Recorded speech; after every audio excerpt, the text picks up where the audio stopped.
If you guys are not registered to vote or you just need more info on how to vote and making sure your vote counts, go to sendthevote.com. It's a free bipartisan website. It's not left or right. It's just about making sure that you guys vote and your vote is counted. You can also text NELK to 33022. That's going to be the same as going to sendthevote.com. You're just going to get a text with all the info in your area on how to vote. And like I said, making sure your vote is counted.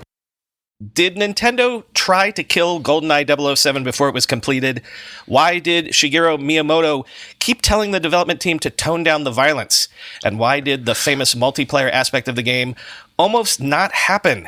It's Slappers only on Rad History because we're diving into the history of the game of the late 1990s, Goldeneye 007.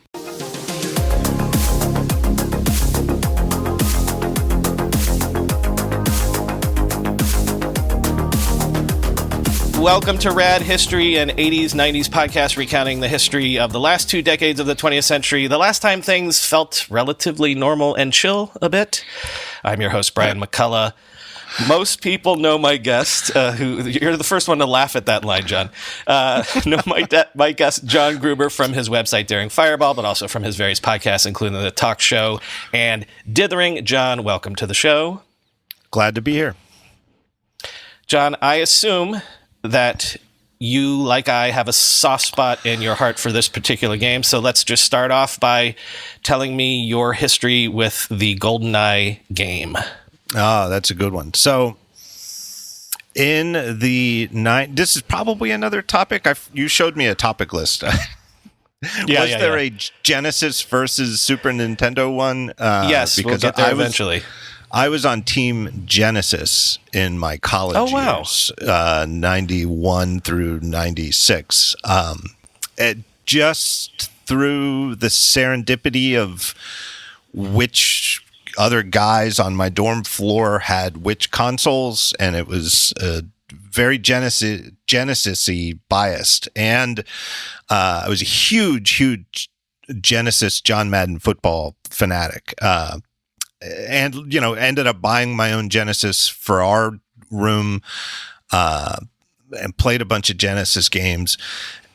And, like any of those platform wars, you end up getting at least slightly radicalized against the other side. And then the other thing that I still have strong feelings about to this day was that the original Nintendo Entertainment System, the classic one, the first one for the home, had a terrible controller. It was a sharp-angled rectangle that if you started playing a game for any amount of time, it really hurt your hands. I really hated the controller. And so I was, and the Genesis had a much, I guess Nintendo fixed that with the Super Nintendo, but I just was a Genesis guy. And then coming towards the end of the 90s, I got out of college, and my roommate and I were thinking, well, we got to get a new video game system. And it was either, and Sega was out of it. So whatever attachment I had to, I guess they had Dreamcast or whatever, but it didn't seem right. It seemed like our choices were the original PlayStation or Nintendo 64. And I don't know what led us to get the Nintendo. It seemed like a very close call. There was something about the Sony look from the original PlayStation that looked kind of sharp, over-sharpened. And the Mario 64 game, which came with Nintendo, looked awesome. And it was a great game. So we ended up getting for our, 20-something guys bachelor pad, the Nintendo 64.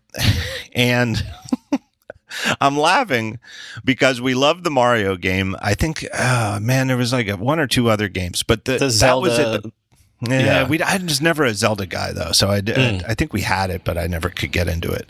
Forgive me, Zelda fans. But what I remember really, the timeline might be off here because we might have already owned GoldenEye, but the distinct memory I had was this was like peak blockbuster video years, and and my roommate and I were big movie fans, and usually would go. There was a great chain here in Philadelphia, TLA, Theater of the Living Arts, where we'd go to rent movies because they had a much better selection of like indie films.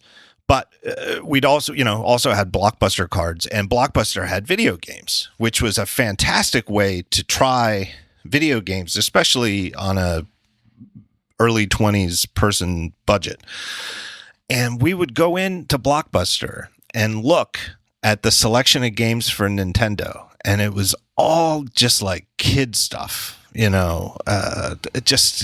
really, really seemed like G-rated stuff. And then on the PlayStation side, it was these cool racing games and cool, first-person shooter games, and you name it. It was like, oh man, I just thought we picked the wrong console. But then there was Goldeneye, and I don't know that it made up for the total discrepancy in the library, but it single-handedly came close. Like we liked that game so much that if somebody had super glued it into the console, we probably wouldn't have noticed or complained too much. So it's amazing how much of what that story, how that's going to be echoed in the research that I did. I'm going to answer some of those questions, and then you're proving out some of the things that I found.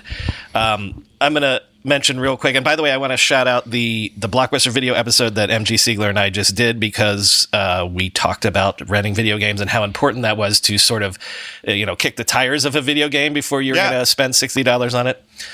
I know that's common now to have, a trial level and things like that to download, but that's how we did it before you you couldn't download anything back then.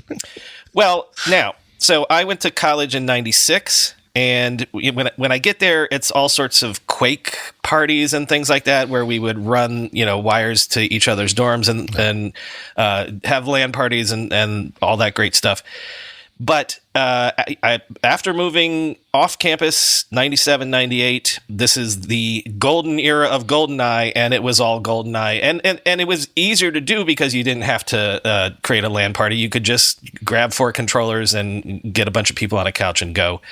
So I have a similar memory to that sort of stuff. Can I ask you, I want to do this now because I'm afraid we're going to forget it. Let's talk about, what was your favorite level? What was your favorite character? Is using Odd Job a cheat? Like, what do you remember in terms of that sort of stuff? I don't remember having, like a level for multiplayer? I'll give you mine. I loved when people would play only proximity mines because it felt like a chess match to me to try to trap people in rooms. Uh-huh. But then other people are like, only golden gun, single shot, or only sniper rifles or whatever. So what was like your preferred mode of play? You told me I could do this. I have not refreshed my own memory. I seem to recall, what was the one in like an Egyptian pyramid? Right. Well, now listen, I do not have a list of the levels in front of me. Right? But it was, I think calling on the, somehow they got I don't even know if they got the rights. You're probably going to cover this, but it was like, for multiplayer, they got like you said, Odd Job. They had, they had Jaws, a bunch of the classic Bond villains and settings. And I guess the Egyptian one comes from one of the Roger Moore movies, probably. Spy Who Loved Me. I forget which one where he went to Egypt, but it always seemed like a fair multiplayer level. But I think part of what made the game so good, both single player and multiplayer, was it didn't seem like any one in particular stood out. And we would definitely, my roommate and I would play all of the weird rules, proximity mines only, or sniper rifles only, or whatever, and just cycle only. Through. Yeah. Now I don't think we. That was a little too dumb. Yeah, a little too. We tried it. Yeah, but I don't really have a fond memory of any or a particular fondness for any one. It just seemed like let's just keep cycling through them, right? And the variety, even though we'd played them all dozens of times each, there was enough because we didn't keep going to the same core level, it felt like there was some kind of novelty still. Or variety, at least, if not novelty. And, that's the key to these things. Like, why can Fortnite last? I mean, they refresh maps and things like that. But I'll use a Nintendo example. Like, the current Mario Kart they added a whole ton of levels. But the thing about that is like you can replay it 10,000 times. You can play a certain level 1,000 times, and it's still, you have a different experience every time. So like that is sort of the key thing. And this is getting us into the history because, open world games as opposed to on rails games, this was the era when that's transitioning. So let me crack open the dossier and let's get into the history. So Goldeneye 007 was developed by Rare, which was a British video game developer who had actually serious pedigree. The founders were Tim and Chris Stamper. They started making games as far back as 1983. They made a game called Jetpack, which sold 300,000 copies for the ZX Spectrum home computer, which was huge numbers for 1983 and for a computer that was largely British in terms of the market. They pioneered using isometric graphics with a game called Edge, and they sell that company and then start a new one, which is called Rare. And they start developing for the system that became the Nintendo Entertainment System, the NES. John, I'm going to give this a try, and we'll see how far we go with it. But I gave you a list of rabbit hole facts that I found while researching. And so hit me with rabbit hole number 1. Rare was Nintendo's first ever Western third-party developer, which seems crazy to me. Well, but apparently it was very rare, if you'll forgive the pun, at this point, for Nintendo to work with Western developers. They did a game called Slalom in 1986, which I have a vague memory of, but if you're saying that maybe you weren't into NES so much, it sounds like you might not remember that one. But between 1986 and 1991, Rare does 60 games for the NES and Game Boy. In 1991, they did a game called Battletoads. Does that ring any bells for you? No. They are also doing, this might ring a bell, for the SNES. They do Donkey Kong Country. Okay, I do remember that one. Which was the biggest seller of the SNES generation. Some people in the research said that might have single-handedly been responsible for fighting off the threat of Sega, because Sega has obviously the little blue guy at the time, which is faster and sort of, faster than Mario, jumping sort of leisurely around. And Donkey Kong Country was sort of a reaction to that a bit. Because of the success of Donkey Kong Country, Nintendo eventually acquires a 49% stake in Rare. In the early 90s, Rare has access to the same machines as they used to make the dinosaurs in Jurassic Park, which are those Silicon Graphics machines, which always comes up weirdly in all of the history that I do. Like the Mosaic web browser was made on those things. They were kicking around for so many important technological advancements in the early 90s.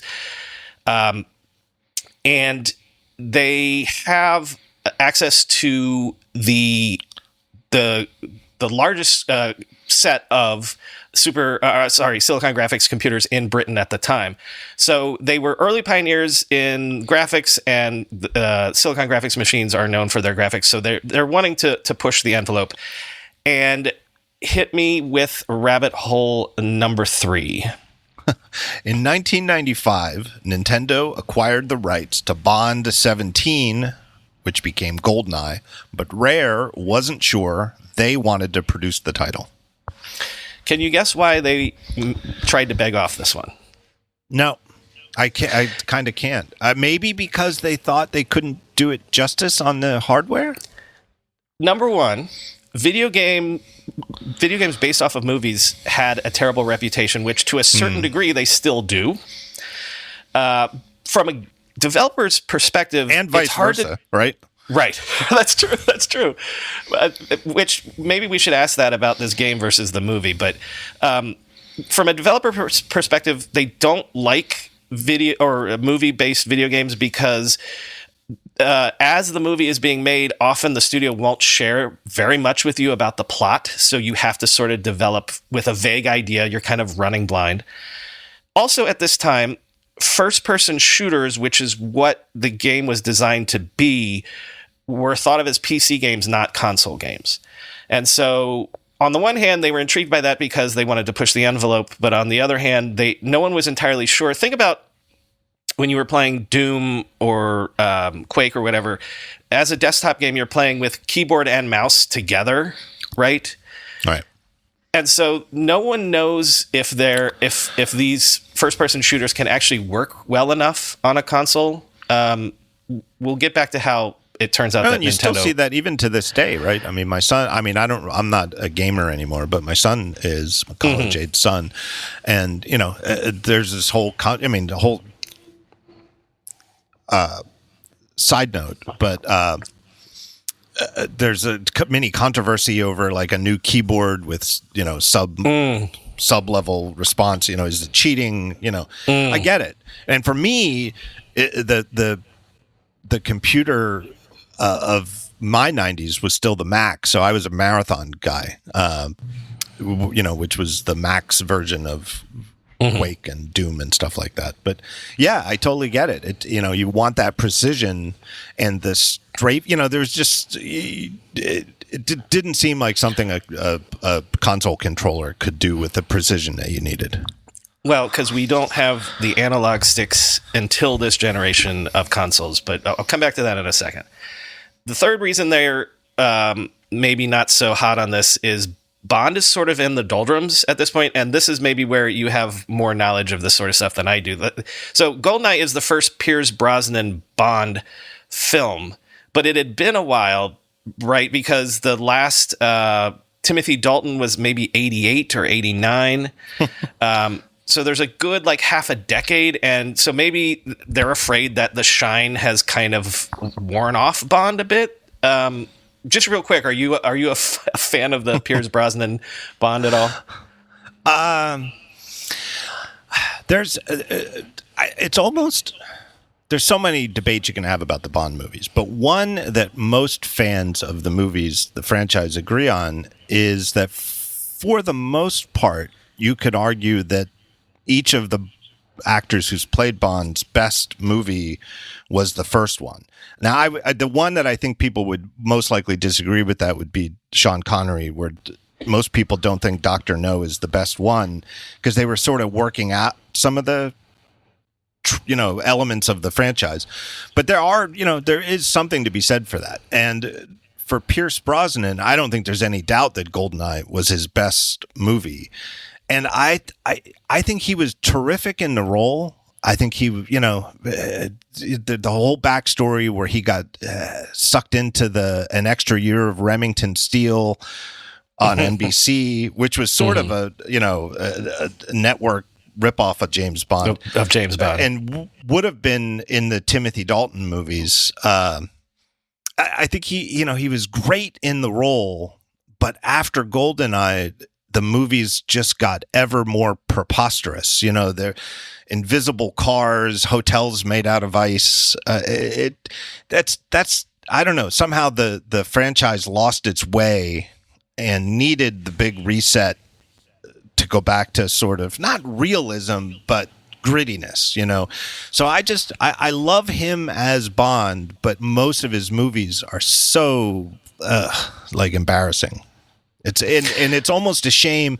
It's almost now too late, and I don't think they would ever do it. But my secret wish was after the Craig era ended, rather than give the role to a new young actor, wouldn't it have been cool to do say one time only, we're bringing back Pierce Brosnan to do something like the Never Say Never Again. Say Never Again. Here, yeah. He's old. He's on the verge of retirement. Here's Bond as an old guy, So I love Pierce Brosnan in the role, but Goldeneye is really the only good movie. Well, you've just described possibly why Rare, they take the project, but they're kind of skeptical about it because, maybe they just have the James Bonds of their youths. They feel like the shine's off the series or whatever. Sort of because of that, apparently. Even though they take the project, they farm it out to the kids, if you will. They give it to about a dozen low-level programmers, many of whom had never worked on a game before. The game is supposed to come out Christmas of 1995 to coincide with the movie coming out. It would not. We will get to that. The game took 2.5 years to develop. The reason, one of the many reasons that it took so long to develop is in those days, they had to build the game engine from scratch. I'm not saying there's no Unity, no Unreal Engine, don't at me. I'm sure there were early iterations of that. But in these days, fully a third of the development time for a game like this, because again, these sorts of not on rails open world games are kind of fresh and new. You have to do it all from scratch. There's no off the shelf stuff, components that they can pull in. Also, as they start the work developing, the N64 isn't out yet, so they can't develop for the hardware, to the degree that the developers didn't even know what the controller would be like. So they used, John, your Sega Saturn controller to develop the game. And we'll come back to how important the analog stick for the N64 controller was, but I want to reiterate they're flying blind because they don't have access to the hardware. They don't necessarily have access to the plot, but what they were granted was a great deal of access to the set. They take tours of the set while the film is being filmed, take pictures, sketches. So they're kind of getting more access than they thought they would, as opposed to being held at arm's length. And that helped them design the game to have fidelity to the setting of the movie. They're using, they're doing a thing where they actually had real architects come in and design the levels, which is sort of the reverse of how you usually do it. Like you would create a level with the, objectives first and then do the architecture later. They were doing the architecture first and coming back and doing the objectives after that. The game that they're using for their inspiration is Virtua Cop. Do you remember that one? That was an arcade game that used a light gun, like Duck Hunt. Yeah. I was never a fan of those light gun games, but I spent way too much time in coin-op arcade, so I remember it. According to a recent study, 2/3 of men expect some irritation when they shave. There's virtually no information on how to prevent irritation, only how to treat it. That's why Henson Shaving wants to change the shaving industry, not through gimmicks like subscriptions or moisturizing strips, but through groundbreaking research on the impact shaving has on your skin. When Henson looked at other razors, they noticed a consistent lack of blade support, basically that the blades have too much bend or flex. Henson's machinists are exceptional at manufacturing, and that level of precision is one of the big reasons their razor is so much gentler on your skin. They have made it so that the blade extends only 0.0013 inches past the shave plane of the razor. That's less than the thickness of a human hair. I've been using Henson razors all summer, and I've definitely noticed I've been getting closer but less irritating shaves. It's time to say no to subscriptions and yes to a razor that'll last you a lifetime. Visit hensonshaving.com/ride to pick the razor for you and use code RIDE, and you'll get 2 years worth of blades free with your razor. Just make sure to add them to your cart. That's 100 free blades when you head to hensonshaving.com/ride and use code RIDE. There's no shortage of helpful AI tools out there, but using them means switching back and forth between yet another digital tool. So instead of simplifying your workflow, it just becomes more complicated. Unless, of course, you're in Notion. The new Notion AI is a single AI tool that does it all. You can search across Notion and other apps, generate docs in your own style, analyze PDFs and images, and it will chat with you about anything. Notion AI is connected to multiple knowledge sources. It uses AI knowledge from GPT-4 and Claude to chat with you about any topic. It can search across thousands of Notion docs in seconds to quickly answer any question. And with AI connectors now in beta, Notion AI can search across Slack, discussions, Google Docs, Sheets, and Slides, and more tools like GitHub and Jira are coming soon. Unlike other specialized tools or legacy suites that have you bouncing between 6 different apps, Notion is seamlessly integrated, infinitely flexible, and beautifully easy to use. Try Notion for free when you go to notion.com/ride. That's all lowercase letters. Notion.com/ride to try the powerful, easy-to-use Notion AI today. And when you use our link, you're supporting our show. Notion.com/ride. If you, and on the YouTube, you'll be able to see this. I'll put it on the screen. if you look, Virtual Cop was texture mapped polygons. So if you look at some of the characters in Virtual Cop and compare them to GoldenEye, people, you're like, oh yeah, this is they're copying that, or this is the generation of that sort of thing. But Virtual Cop is a game on rails. You can only go where the game wants you to go, and they want to do fully 3D, not open world necessarily, but 3D so that you can move around the room in whatever direction you want.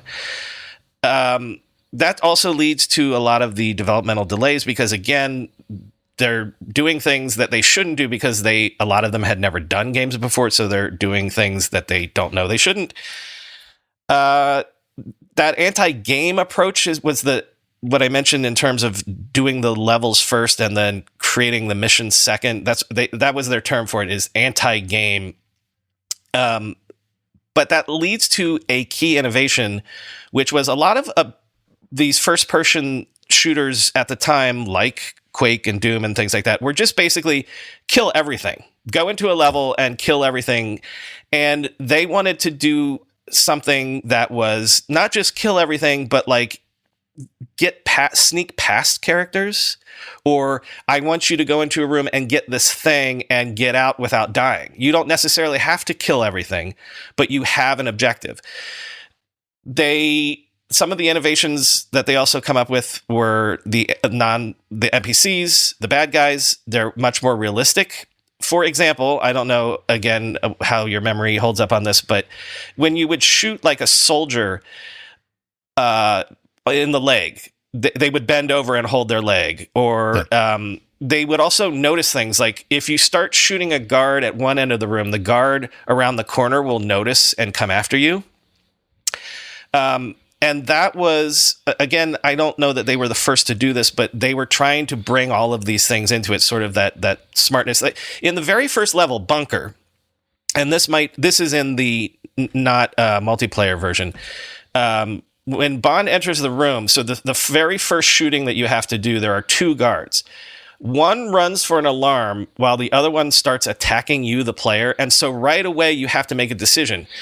Who do you shoot first? The guard who will trip the alarm and give you away, or the guy coming right at you? And number one, I want to say that they deserve credit for, obviously, technology is allowing the game to be smarter than this, but the fact that the NPCs are not on rails, they have a degree of intelligence. They were able to sneak into the game. And yeah, they weren't smart, but they were smarter than the NPCs in any game. Yeah. Right. Yeah. The second thing that a lot of historians give them credit for is the idea of stealth in first-person shooters. Creeping up to do things, if you can kill a guard quickly and quietly, then the whole room doesn't react. Or if you can sneak through and get the objective, you might not have to kill anybody. And so, again, sort of more dimensions and sophistication to a first-person shooter beyond just shooting and blowing stuff up. I'm going to tell you something that's going to blow your mind. Okay. You were almost able to play as the Sean Connery Bond in the game because they got the rights to use the faces of all the actors from the movie, and then they just went ahead and created characters from all of the Bond stuff because technically they had the rights to it. So they actually rendered Sean Connery, Roger Moore, and Timothy Dalton. But then they realized that it would cost like $1 million a piece to secure the rights for each of those actors' licenses. Apparently, those Bonds are still in the ROM, and some mods, I think, unlock it. I believe so. By the way, John, if you can find the mods, you could have Sean Connery go against Roger Moore if you really, really wanted. One of the technical issues of this being so long ago is all of the characters are 42 pixels high by 24 pixels wide. So the faces can only use 40 triangles total. And so, again, it might look really olden-timey if you look at the pictures of the characters now, but they did pretty good considering the constraints that they were working under graphically. Yeah. And there was the whole thing with the cartridge versus a disc for storage, where the cartridges that Nintendo 64 used had far less space available than compact discs that PlayStation used. All right, you jumped ahead. Where is this in my notes? When we get there, I'll say it. Sorry. So, yeah, no worries. I'll give you one. Give me rabbit hole number 6. This is not about the cartridge, but about the Rumble Pack. It says that I'm presuming Rare originally wanted to use the Rumble Pack to physically reload weapons. Because you could take the Rumble Pack in and out, and so like you would slam it into place with the palm of your hand. That was a flourish too far, apparently. They did again do a lot of stuff because they didn't know they couldn't. They were using early sort of motion capture stuff. They did it all themselves. They jury rigged like ropes. So they get in like sort of motion capture suits, and then, all right, we need to capture what it looks like for an explosion to go off and a body to fly through the air. So they literally tie ropes around each other and pull each other off their feet. They were getting a lot of inspiration from Doom, obviously, with the multiple weapon types, different ammo for different guns, different shooting rate for different guns. This is where the analog stick does come in, by the way, because when they got their hands on the actual N64 hardware and they see the analog stick, they figure out a way to move the gun around on the screen without having to move the character's body. I don't know if you remember this, but in Doom, like you could never really look up. Right. It was sort of right. 2D. You know, it was a 3D looking game, but you really only operated on a flat plane. It was 3D in movement, but not 3D in terms of like, stopping and looking all around 360 degrees. With the analog stick, they figured out a way to do that, and this is what convinces them to move it from an on-rails game to basically a fully 3D, almost open-world game. Now we have the dual analog sticks, but I would argue that they're among the first to show, as we said, that first-person shooters could work quite well on consoles once you have the analog sticks. That also adds about a year to the development time, too. It would have been done much sooner if they had, kept it sort of like the way Doom operated. By the way, what is James Bond, the movie James Bond's, what's his gun of choice, John? I got it. Is it a Beretta? The Walter PPK. Beretta, that's it, a Walter PPK, and a Beretta is the one that the Walter PPK replaces in one of the Connery movies, where the guy comes, the proto Q comes in and says that it calls the Beretta a lady's gun. That's it. In GoldenEye 007, it's named the PP7 because they couldn't license the gun brands. Do you remember the sniper rifle in the game? Like, that's part of the stealth aspect of it, the fact that you can zoom in and shoot.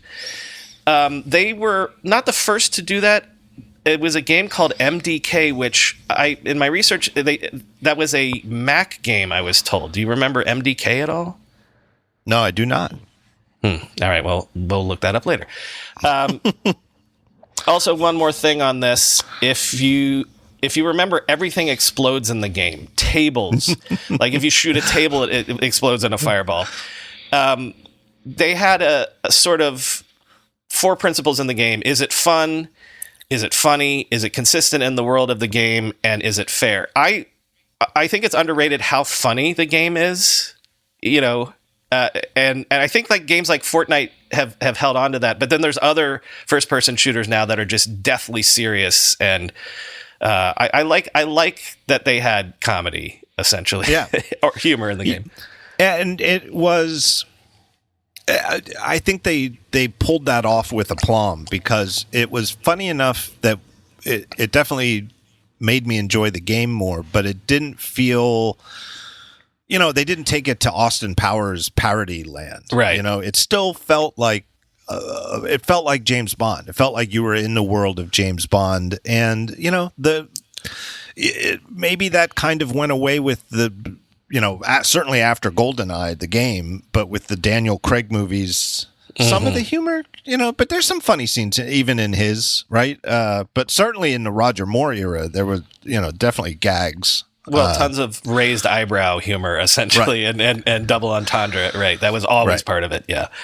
Yeah, and they kept the best gag from the movie, where when Bond, from the opening of the movie, and then I think it's the opening overall set piece in the game, where you're in the North Korean base or wherever, whatever country, Russia, whatever it is, and you're in the shaft over the bathroom, and you look down, and there's a bad guy sitting on the toilet.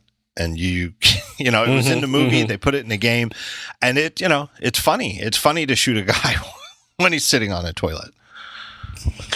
Definitely, as even Jurassic Park knows, have the T-Rex grab somebody on the toilet. That's good for a laugh and a jump scare too. The movie that actually was their big inspiration, and this makes sense given the year it came out, was Michael Mann's Heat, which came out in 1995 as well, and has that famous gun battle in downtown LA. Obviously, it was not quite as bloody and intense as that, but that leads me to this point, which is that Nintendo kept asking them to dial back the gore. Originally, it was a lot more bloody. You would leave a room and the walls would be covered in blood. I found a book about the game called Goldeneye 007 by Elise Noor, and this is a quote from one of the developers from that book. The team received a fax from Nintendo asking them to take out the knives, because originally you'd use a knife as part of the stealth, like come up and slit somebody's throat, arguing that a knife felt more offensive than a gun because it meant too much murder in the close distance, an explanation that tickled the team. We just loved that phrase, Doak told me, laughing. It became a phrase we would use. Murder in the far distance is great, knock yourself out all day long, but not murder in the close distance. Which, by the way, isn't that true? I mean, yeah. To my knowledge, best of my knowledge, I can tell you, Brian, I've never killed anybody. But if I had to, I would definitely rather do it with a gun than with a knife. I mean, that just, the closest I come to hurting somebody with a knife is cutting up my steak or something. You know what I mean? Like, I don't want to do the butchering. Again, not to bring this podcast into serious political territory, but I mean, I think if countries with lower rates of gun ownership have lower rates of murder, because kind of people are less willing to kill other people if they have to actually, stick a knife in somebody. It is more gruesome. A snowball starts off as no big deal, but let it roll, gain speed, and gather size, and soon it becomes an avalanche capable of wiping out your entire camp. The same goes for social engineering attacks, where a single user's mistake can put your whole organization at risk.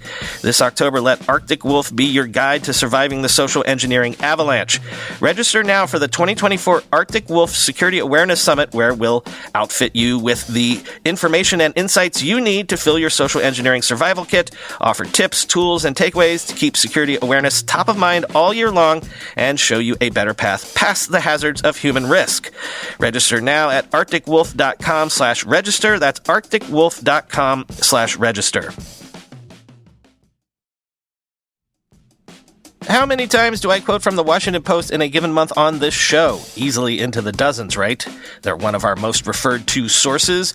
Well, this podcast is sponsored by the Washington Post. When you go to washingtonpost.com/ride, my listeners can get an exclusive deal to subscribe to the Washington Post for just 50 cents per week for your first year. The Post is known for their political coverage, sure, but their tech coverage is maybe among the best in the business, in my opinion, and as you've heard. Also, they're great on the economy, foreign policy, food, style, you name it. The Post even offers a cool feature for audio lovers like you. You can actually listen to articles in addition to reading them, so you can tackle your to-do list and catch up on the news at the same time. With the election rapidly approaching, now is the time to sign up for the Washington Post. Go to washingtonpost.com/ride to subscribe for just 50 cents per week for your first year. That's 80% off their typical offer, so this is truly a steal. Once again, that's washingtonpost.com/ride to subscribe for just 50 cents per week for your first year. But it also is more stealthy, right? Right. It is. Which would lead to it being like a more interesting sort of game. By the way, the the compromise that the reason that there are throwing knives in the game is because of that. Okay, you don't want us to come up and stab a guy right in the face. Okay, throwing knives, so death by at distance. It's interesting. Nintendo is squeaky clean, even more so in these days than now. I'm going to make the argument later that this is the game that taught them they could be a little more adult, maybe. But the tension here is Mario on one side and James Bond, a guy with a literal license to kill, on the other.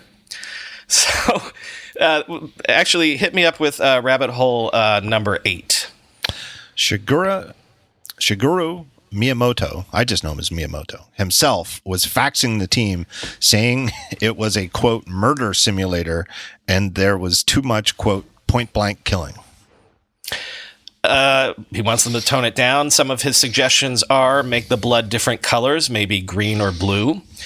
He suggested a cutscene at the end of the game where you're in the hospital and you shake hands with all of the other recovering bad guys to show that nobody really died. There is an ending credit sequence where they have a sort of cast list of characters, so it sort of gives you the impression you've been playing out a movie, like this wasn't real death and destruction. But there was obvious tension where, you know, Nintendo, as you were saying, you were a Sega person because you thought Nintendo was a little too childish or safe, maybe. Well, I was a Sega person just because I got into it, you know, other kids in the dorm. But then I did sort of think that, you know, and the game I was most into, John Madden Football, it was available on both, but clearly to me was better on Genesis. And then, though, that was in our minds when we were thinking Sony or Nintendo 64, and it's like, is this going to be just for kids? And the library really wound up being very, very PG and G rated. I mean, It just was. I mean, and you could see it. I mean, it is to this day, Nintendo, I mean, it's to their credit. I complained about it at the time, like sitting there at Blockbuster looking at these awesome, cool, realistic games for the PlayStation that had no peer on Nintendo. But it's obviously been to Nintendo's credit as a company to stick to their guns on that Disney level of family friendliness as a core primary aspect of the brand. And Goldeneye was a radical exception. I mean, it was, but even if it wasn't a good game, it would be memorable as being so different in tone. You know, I mean, it was definitely R-rated. I mean, I don't even know if video games had ratings back then. But, you know, I think they came out with Mortal Kombat, yeah. Yeah, the blood was red and you killed a lot of people. I found the part, the entire GoldenEye cartridge is 12 megabytes. So if you have a 128 gigabyte iPhone right now, you could fit 10,000 GoldenEyes on it. Okay. To start to bring this to the launch, the GoldenEye movie came out in November 1995. Eventually, we're into the fall of 97, and the game still isn't done yet. And so in various parts of the research, there's disagreement about how this happened, when this happened, but Nintendo repeatedly tries to shut development down. Which, why not? Why release a game based on a movie 2 years after the movie has come out? Tomorrow Never Dies, the next Brosnan movie, is coming out at this point. Right. So for 3 months, Nintendo apparently stopped funding development entirely, and Rare kept paying the team out of its own pocket without telling anybody about that. Also, one of Nintendo's problems was first-person shooters weren't popular in Japan, so there's, again, the cultural tension that we're talking about. But first-person shooters are becoming big in the US. So one of the arguments people have made historically is that Nintendo went ahead with the game sort of as a strategic play to see if the game, this is the one that could break through for them in terms of first-person shooters. Okay, John, we've gotten this far, and we've not even talked about the big thing that a lot of people remember GoldenEye for, which is the multiplayer game, Rabbit Hole number 10. Multiplayer almost didn't happen. I knew this. I somehow knew this fact, but... Well, the Nintendo's trying to shut it down, and so obviously the impetus is to try to get it out the door as soon as humanly possible. But at the same time, it's the spring of 97, and the team is playing a lot of Mario Kart 64, which takes advantage of the 4 controller ports on the N64. They're also playing Super Bomberman, which had multiplayer as well, and used bombs as weapons, which they found hilarious. And so one of the developers named Steve Ellis was apparently the last addition to the development team, and he's 6 months out of college. He really wants to do multiplayer. He's told absolutely no way. The game is already too far behind schedule. But he codes up the multiplayer in 6 weeks, which was incredibly difficult to do because line by line, he had to go into the code and like introduce the concept of the player into the code, as opposed to just you're a portal looking into the world. Right. Now you have to know where the player is in the world, their position, their direction, their health, their ammo. You also have to render the other players visible to other players, right? Which is taxing on the machine. You have to do the 4 possible split screen windows. Everyone has to be represented. For example, the fact that you shoot over Oddjob's head, that wasn't a problem necessarily in the story version of the game. So, they discover that that's a problem in multiplayer because they hadn't planned for multiplayer. By the way, for the record, according to the book, the developers say that if you play as Oddjob, that is sort of cheating. I kind of agree. Yes. The thing that they didn't have time to work out, another thing they didn't have time to work out was something that led to the slappers only mode. The idea was they wanted Bond to do karate chops because all the way going back to Connery, right? He does karate a lot. Yeah, I guess. Okay. But they didn't have the time to get the motion capture right, and it just ended up looking like you were slapping people. By the way, I learned in the research that a slapper is British slang for a promiscuous woman. Huh. So they find this hilarious. They decide that they're going to have a mode called Slappers Only, and they keep the slapper in as opposed to having a karate chop because they find the pun and they find the whole idea of just running around slapping people. Yeah. Meanwhile, then at the end of the day, they go to the gentleman's club named Slappers Only. Right, probably. So they have multiplayer up and running quick and dirty, but they don't have the sign-off to include it. And their point person at Nintendo is a guy by the name of Ken Lobb, best known as the co-creator of the Killer Instinct series. I believe he is still at Xbox these days. I don't know if that name rings a bell to you at all. No, it does not. Lobb comes to Britain to check in on what he believes are the finishing touches of development. The team sits him down and shows him multiplayer, and he's blown away. The team says, we want another 6 months to implement this. And Lobb says, you want what? Because they're so late at this point. But he's quoted as saying about his demo of the multiplayer, it's one of those moments in time that's literally photographically burned into my memory. This is too fun, he says. Let's add it in. Rabbit hole number 10. Lumen is the world's first handheld metabolic coach. It's a device that measures your metabolism through your breath, and on the app it lets you know if you're burning fat or carbs and gives you tailored guidance to improve your nutrition, workout, sleep, even stress management. Your metabolism is your body's engine. It's how your body turns the food you eat into the fuel that keeps you going. Because your metabolism is at the center of everything your body does, optimal metabolic health translates to a bunch of benefits, including easier weight management, improved energy levels, better fitness results, better sleep, etc. All you have to do is breathe into your Lumen first thing in the morning, and you'll know what's going on with your metabolism, whether you're burning mostly fats or carbs. Then Lumen gives you a personalized nutrition plan for that day based on your measurements. You can also breathe into it before and after workouts and meals so you know exactly what's going on in your body in real time. So if you want to take the next step in improving your health, go to lumen.me/ride to get 15% off your Lumen.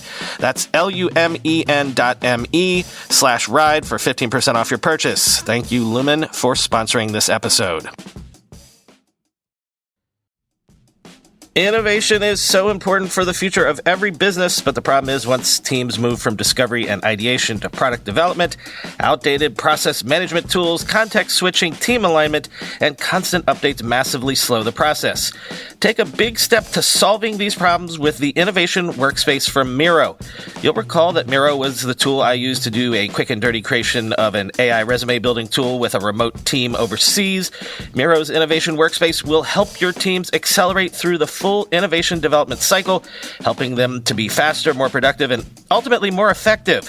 Designed to complement existing apps for agile practices and use cases such as customer journey mapping, road mapping, diagramming, design, prototyping, sprint planning, retrospectives, and more, everything operates smoothly and easily on Miro's infinite canvas.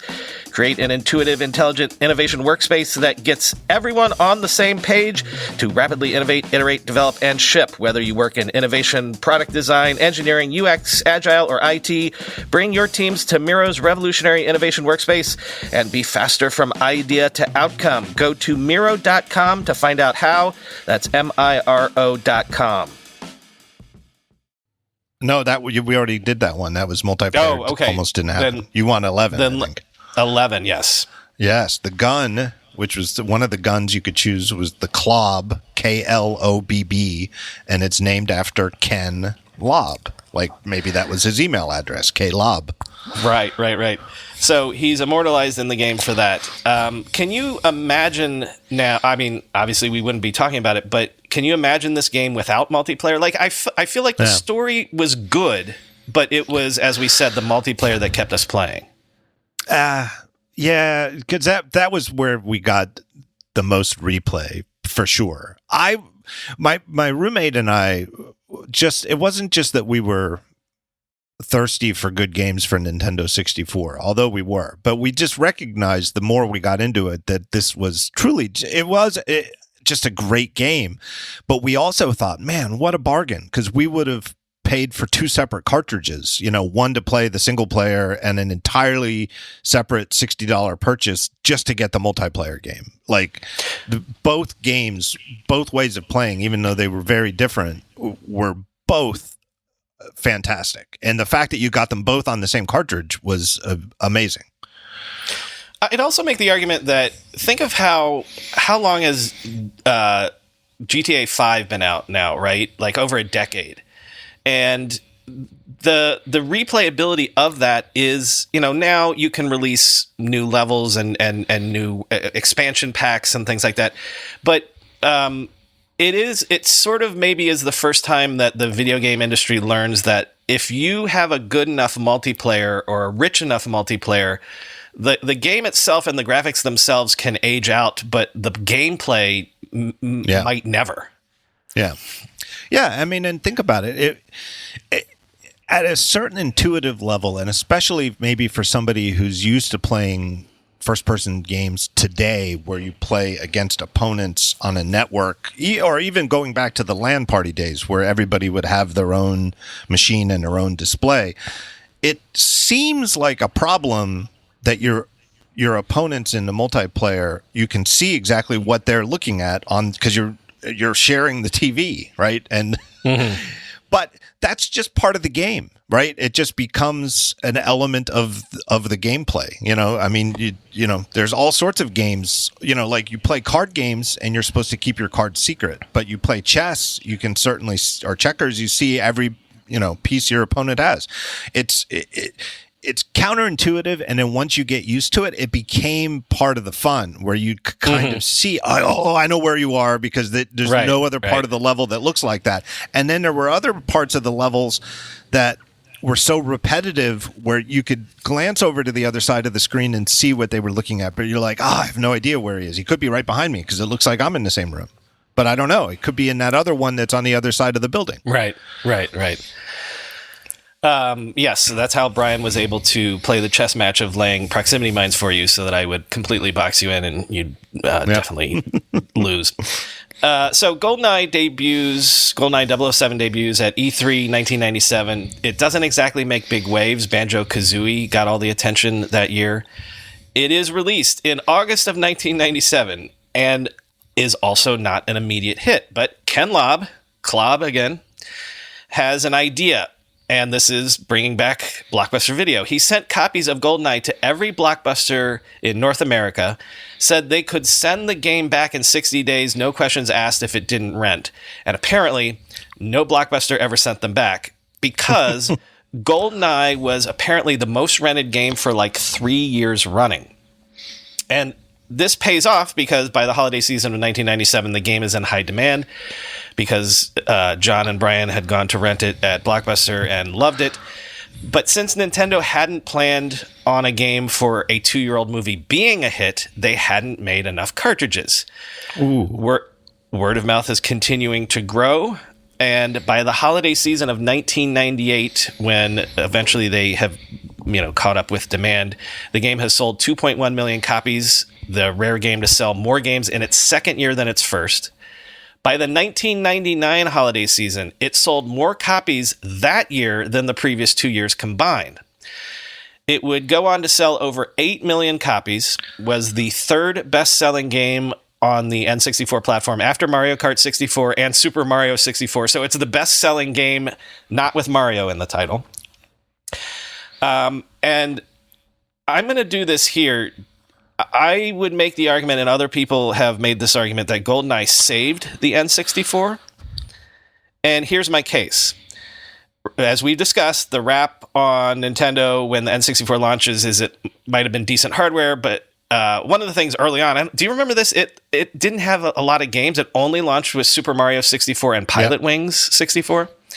Yeah, it didn't have a large library of games, and the games were not, the ones that were out did not have a lot of variety or adult-oriented themes.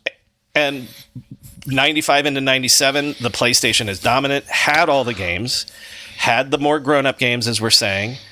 But... And to prove this out, Nintendo only sold 33 million N64's lifetime compared to the 124.9 million PlayStation sold. But 1 in 4 N64 owners ended up owning GoldenEye. That's crazy. Like, how many people do you think ended up owning a Nintendo 64 just to play GoldenEye? Tons. I bet there's tons of N64 still in operation for that reason. Yeah. Yeah, I'm sure, especially with multiplayer, right? Where if I came over to your house and I was at a PlayStation, but you've got this game and it's great, it is fun to play together. You could pick it up pretty quickly, and you'd be like, "Oh, I have to get this."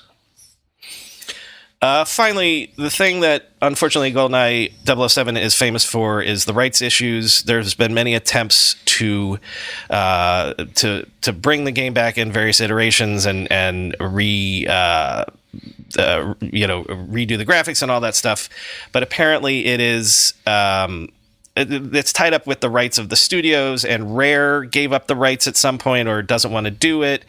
They ended up doing a different game that people consider to be the true sort of descendant of GoldenEye 007.